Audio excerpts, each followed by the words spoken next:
What's going on there, everybody? Welcome back to Simple Sports Hub, man, where we talk all things Washington Commanders football. And yes, by the sound of my, voice, you can tell that this is not a victory Monday.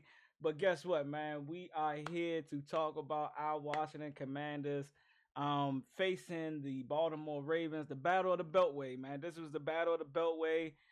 We traveled up 95, man, but we did not overcome the travel and the withstanding of the Baltimore Ravens because we, as you all know, took an L, and we currently sit at 4-2, man. But before we get into discussing my thoughts of the game, I want y'all to go ahead and smash that subscribe button, man. We are on the road to 500 subscribers, man, and we are currently at 41, man. I appreciate every one of you that hit that subscribe button, man. The support means so much to me.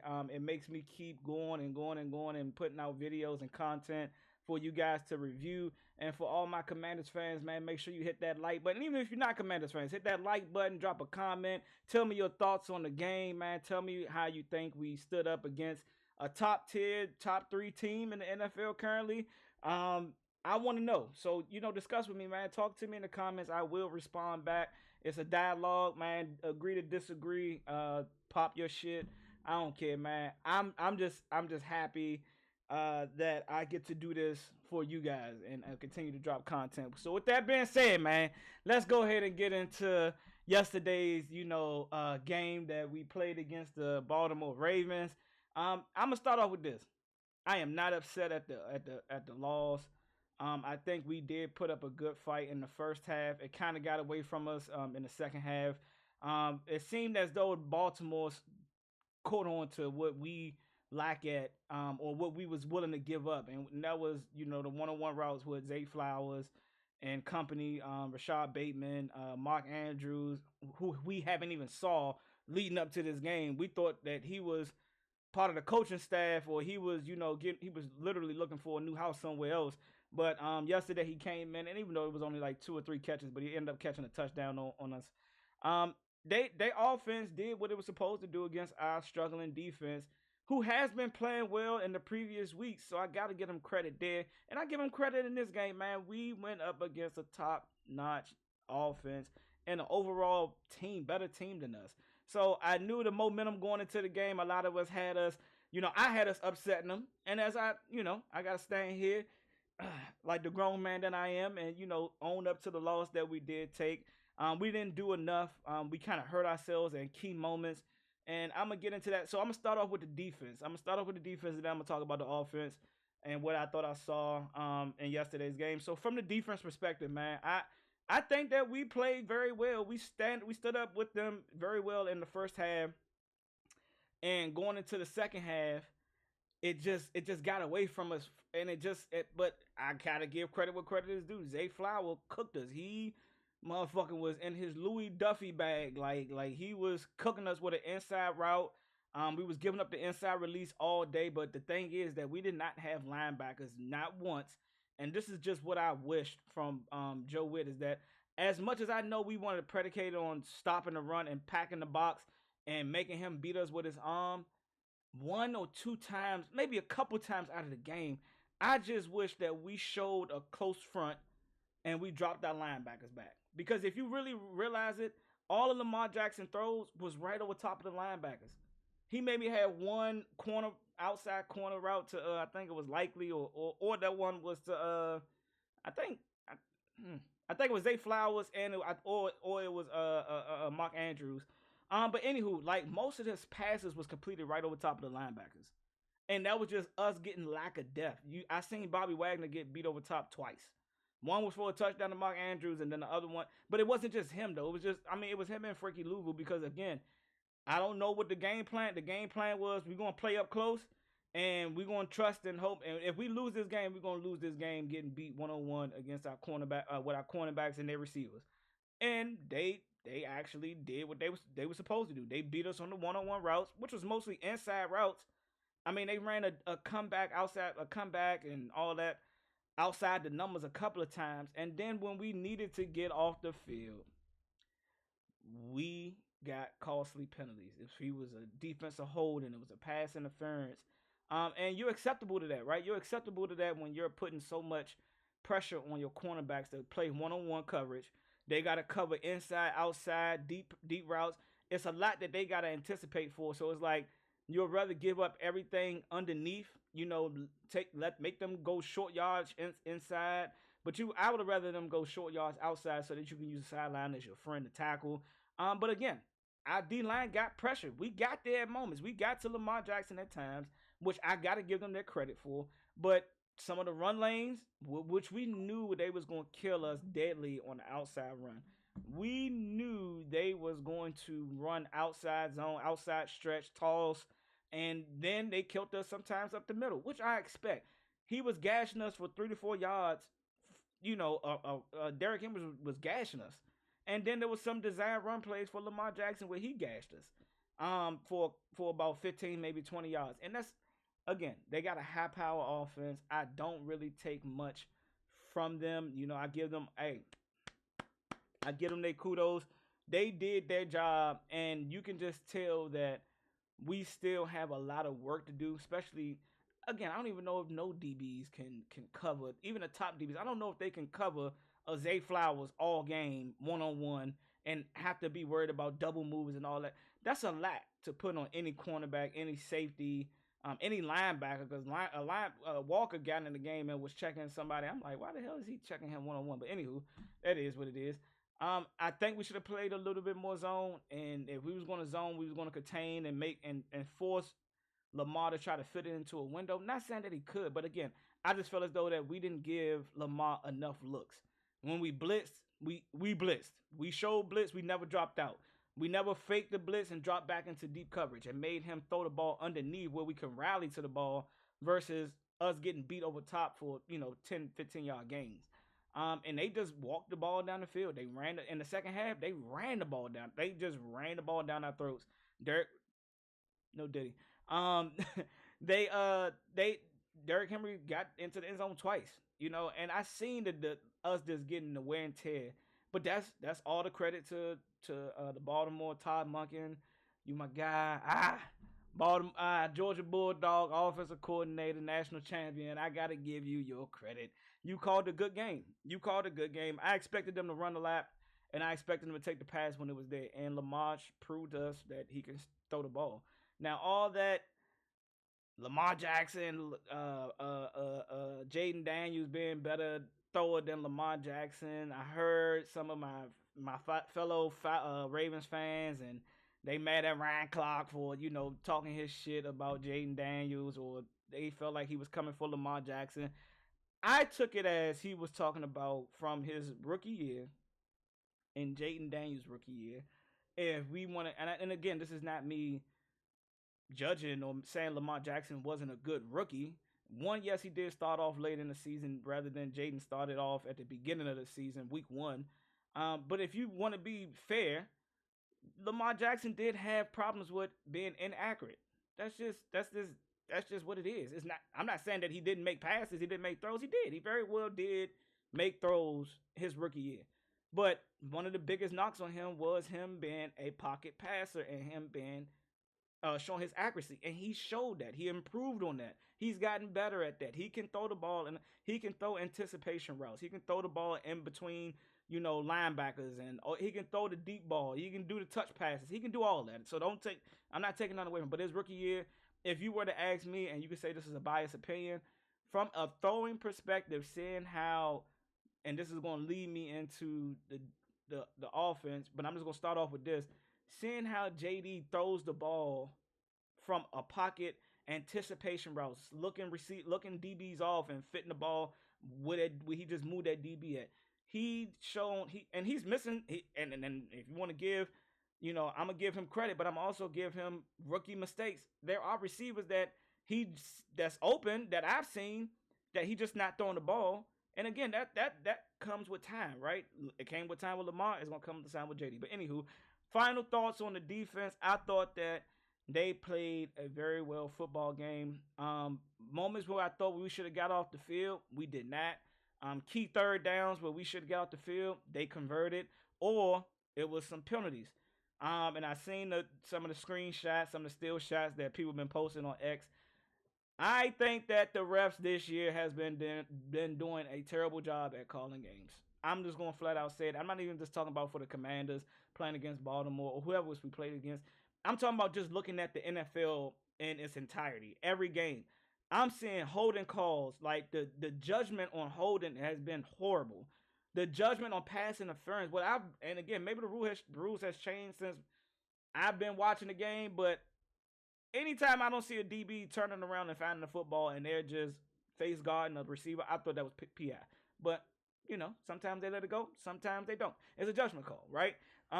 We did get some calls for us, but if you look at the penalties, and when the penalties occurred, especially on defense, they killed us, man. They was able to, they had a PI. And again, I'm not gonna get on St. Juice. We asked a lot of Benjamin St. Juice. He made some plays and then he gave up some plays. But at the end of the day, he competed every down. No moral victories here, even though I was gonna call this moral victory Monday, but I still might run with it. Fuck it, I don't care. But anywho, man, it was a lot to put on Mike Sanders still, Benjamin St. Juice, Noah Ignaba, whatever his last name is. I don't mean nothing about that. I just don't know how to pronounce your last name fluently yet. So Noah, um, we didn't even see. I don't even know why Emmanuel Forbes was out. I guess because they wanted to have more interior players active. And because they didn't even activate Jamin Davis, which I still don't understand why this dude isn't getting any playing time. But that's another discussion for another day. I would love to see him play, to see him build. I just don't think that he's getting the reps that he should be getting. And that's not taking nothing away from Dante Fowler, John Baptiste, who's been playing phenomenal as a rookie, man. He's been getting pressure on quarterbacks, not getting it every time, but he's been in plays where he's forced the quarterback to step up into a sack, or forced him into making a quicker throw than they normally would. So I gotta give a shout out to him. Pharrell, Keelan Pharrell came back yesterday. He played pretty well. I think he got hurt again. He had ended up leaving out. I forgot the other D name, Agba or Odaba. I don't want to mess up his last name either, but he got some reps too. But again, the interior line. I seen Jonathan Allen make some plays. I seen Deron Payne get in the backfield to disrupt some plays. Did he make any tackles? No. And I seen them. Oh, we paying these guys 90 mil, and we ain't 90 plus mil, and we ain't getting no. It's like, come on, man, y'all praise them one game and then down them another game. It's just like, all right, that's just the Washington fan base being the Washington fan base. I get it, and as they should get, criticism. But again, like if we really watch, yes, they should be making plays as Aaron Donald and things like that. I get it. They're getting paid that type of money, so they should be making those plays. No argument here. But I'm just gonna say I've seen moments, right?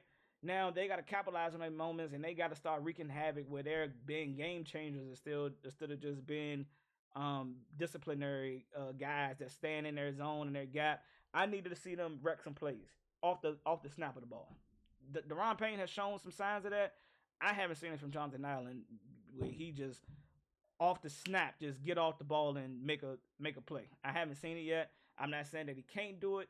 I just haven't seen him do it consistently enough. But anywho, man, if I had to give a grade to our defense, I'll give him a B. I'll give him a B minus. I'll give him a B minus. Yes, we gave up 30 points, but that is also due to our defense, our offense stalling out, some plays. And again, but our defense got to get stopped. So I'll give him a B minus. I'm not gonna go too harsh on him because again, that is a top 3 NFL team and a top feared offense in the NFL. That their offense is what our offense, when polished, should look like. Consistent. You know what I'm saying? Getting, even though they started off, they lost to the Raiders. Nobody care about that.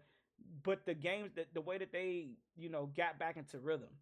You know what I'm saying? The way that they got back into rhythm, that is what I anticipate our offense to be. And maybe that may come with, some more, personnel being added throughout the next couple of years. But again, and now we're gonna move. I give him a B minus. Now we're gonna move on to this offense. Hey, major shout out to JD, man. Major shout out to Jaden Daniels. Yesterday's game, I thought it was gonna be a measuring stick game to see how we truly measure against one of the top 5, top 3 teams in the NFL. And what I seen from our offense, even though that we had more stall out moments than the Ravens did on offense, um, but again, I got to give credit to their defense because guess what? Their defense, if you ask me who's going to be the most prepared out of all the teams we play this season, is going to be the Baltimore Ravens. Guess why? For the last 6 to 7 years, they have been going against a similar quarterback style, i.e., like Lamar Jackson. So they've seen Jaden Daniels before. They've seen what he can. They know what to expect from that style of quarterback. He can kill you with his feet. And if you ask me, they did a great job with the RPO. They did not allow JD to, get outside and kill him with his feet. If I don't know, I think he maybe had 5 rushes, if that, maybe 5 or 6 rushes, but he didn't hit him for no big yardage. He maybe had 20 some yards. He didn't kill him for the 40 plus, but they did a great job. They also did a great job putting pressure on us, sending that Kyle Hamilton. And for me, y'all, whenever I see Kyle Hamilton, and this is just me watching the Baltimore Ravens, opposite of they're the only other team that kind of comes and shows up on DMV, right? Watching them when they break Kyle Hamilton into the box from an outside perspective, he's blitzing. More than likely he's blitzing. But what I seen him do is what I wanted the Commanders to do when they showed their blitz. Sometimes he would, and then sometimes he'll drop back in coverage. He'll drop back into that zone. He did it one time, and that forced JD to throw a drag route rather than having Terry McLaurin coming over top of Kyle Hamilton. He dropped back in that zone, so he had to check it down. So that's what I would love to see. Sometimes you got to mix it up, Joe Witt. Joe Witt, you got to mix it up a little bit. I know you want to trust in your D line and your DNs to get pressure on the quarterback, and I know you've been blitzing, a little bit more than you probably would like to because of your DBs. And then I gotta go back. I gotta give a shout out to the defense because guess what? We caught our first interception, man. We didn't have a fumble already. We didn't have the sacks. We got better on the tackling, and yesterday we got our first pick, man. We got a first pick. I don't know if it was an error throw on Lamar Jackson or it was on Mark Andrews, but the tip pass, Mike Sanders still was right there for the ball, and we took it back. I wish we would have capitalized with a touchdown, but we got 3 out of that. But yeah, back to the offense. Major shout out to Mike Sanders still getting your first NFL interception as a rookie. Good ball skills, nice way to keep looking for the ball, nice way to track it, catch it, and go get some yardage afterwards. So major shout out to you. So all right, back to the offense. I think our run game, and this is why I say, like, even though that it wasn't a great run game for us, even with Brian Robinson, they were the #1 run stopping defense in the NFL. I know, we still should be able to run the ball. We still did have run plays. Now, you may not get good yardage, but they're still keeping the defense on its toes because they don't want to. I think it was at moments where we got too pass heavy, a little bit too pass heavy, and we didn't stick with the run. We didn't throw no bubble screens, and the one screen that we did throw, Cal Hamilton blew that motherfucker up. Luke McCaffrey just could not block him, and thank God Terry got it back to the line of scrimmage, but it was not a good screen. And I think our screen game has been good when we hit them with a decent run game and hit them with decent dink and dunk passes. Then our screen game opens up. But when we try to start off with screen games, it doesn't look good starting off. But anywho, I give our O line credit. They did a great job protecting JD. It was at moments because they were so, hey man, we're gonna make him a pocket passer. And this is why I say I gotta give JD his credit. I seen him take Austin Eckler with his eyes to the right, move Kyle Hamilton to the right, and then he threw it right back behind him to Noah Brown. And I'm like, that's something that you see from veteran quarterbacks. Like veteran quarterbacks that have learned that. So to move a DB, a linebacker, or a safety, anybody, to move anybody on the defense with your eyes and go right back to that spot, that's progress, man. And I gotta give him credit. And he's only going to get better from here. He almost had a turnover, but he didn't turn the ball over against the #1 defense, as most of us thought he would. We thought he was going to throw an interception. I didn't think he was going to throw one. I never go into a game thinking that our guy's going to throw a pick. That may be naive. That may be just me being too optimistic, but I just don't think turnovers when we go into the game. I try to think positive as much as possible, but he didn't turn the ball over. But he made throws that needed to be made. He fit throws into areas that was tight, and he threw the ball to open receivers. So I gotta, and the touchdown that he threw to Terry McCorn in the back of the end zone, just a perfect throw right over top of the safety head. Let Terry go get it. He came down with 2 feet, and then the back shoulder. I ain't seen us throw a back shoulder pass to a receiver. Shit, I can't. I don't. Even, I want to say Mark Brunell, but I don't even know if it was a back. RG3 did throw one against Dallas to Santana Moss, so in the end zone, back in the day. But that was a beautiful thrown ball, which also was a pass interference. Man, me and my guy Corey, man, we was online watching the game together, and I said, man, and that's holding, and he got there early, and there was some calls missed. Going back to key moments on defense, there was some calls on defense and offense where we got called for penalties or didn't get called for penalties, and it kind of stumbled us. But we was in a lot of third downs too yesterday. I don't understand why, and I guess that's because we couldn't run the ball, and when we was trying to throw the ball, they was in those areas knocking down passes. So I gotta give them credit, man. I gotta give a defense credit, but I do give our offense. If I had to grade them, I'll give them a B. I'll give them a B plus.